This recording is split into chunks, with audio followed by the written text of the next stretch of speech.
नमस्कार मित्रांनो, स्वागत आहे तुमचं आपली योजना या यूट्यूब चॅनलवर तुम्ही नवीन असाल तर चॅनलला नक्की सबस्क्राईब करा.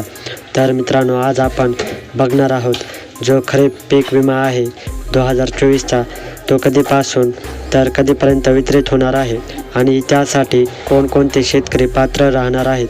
तर मित्रांनो, त्यासाठी व्हिडिओला नक्की शेवटपर्यंत बघा. जर तुम्ही चॅनलवर नवीन असाल तर व्हिडिओला लाईक करा आणि चॅनलला सबस्क्राईब करा. तर मित्रांनो, ही पीक पाहणी केलेल्या शेतकऱ्यांची यादी जाहीर झाली आहे. तर या शेतकऱ्यांना हेक्टरी 14,600 रुपये मिळणार आहेत. तर त्या संदर्भात थोडक्यात माहिती आपण जाणून घेऊ. तर मित्रांनो, महाराष्ट्रात राहणारे जवळपास निम्मे लोक उपजीविकेसाठी शेतीवर अवलंबून आहेत. तर या शेतकऱ्यांना मदत करण्यासाठी सरकारने अनेक कार्यक्रम सुरू केले आहेत. तर वादळ किंवा पूर यासारख्या वाईट गोष्टीमुळे त्यांच्या पिकांची नासाडी झाल्यास शेतकऱ्यांना मदत करण्यासाठी केंद्र सरकारने पीक विमा योजना नावाचा कार्यक्रम सुरू केला आहे. तर हा कार्यक्रम त्यांना त्यांचे नुकसान भरपाई काढण्यासाठी पैसे देतो, म्हणजे सरकार तुम्हाला पैसे देते.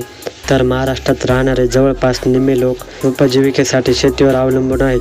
या शेतकऱ्यांना मदत करण्यासाठी सरकारने अनेक कार्यक्रम सुरू केले आहेत. तर मित्रांनो, वादळ किंवा पूर यासारख्या वाईट गोष्टीमुळे त्यांच्या पिकांची नासाडी झाल्यास शेतकऱ्यांना मदत करण्यासाठी केंद्र सरकारने प्रधानमंत्री पीक विमा योजना नावाचा कार्यक्रम सुरू केला आहे. तर या कार्यक्रमात त्यांना त्यांचे नुकसान भरपाई काढण्यासाठी ही योजना पैसे देते. तर मित्रांनो, ही पीक पाहणी केलेल्या शेतकऱ्यांची यादी जाहीर झालेली आहे. तर मित्रांनो, यापूर्वी केंद्र सरकार आणि राज्य सरकार विमा कंपन्यांना 3,000 कोटी रुपये देत होते. यामुळे पीक विमा असलेल्या शेतकऱ्यांना लवकरात लवकर 25% पैसे मिळतील असे कृषी आयुक्तांनी सांगितले.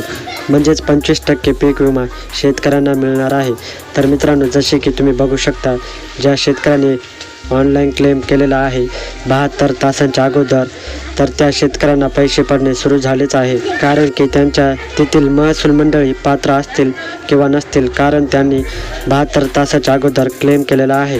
त्यामुळे त्यांच्या खात्यावर पैसे पडणे सुरू झालेले आहेत. तर मित्रांनो, व्हिडिओ आवडल्यास व्हिडिओला लाईक करा, कमेंट करा आणि चॅनलला सबस्क्राईब करा. पुन्हा भेटूया अशाच एका व्हिडिओमध्ये.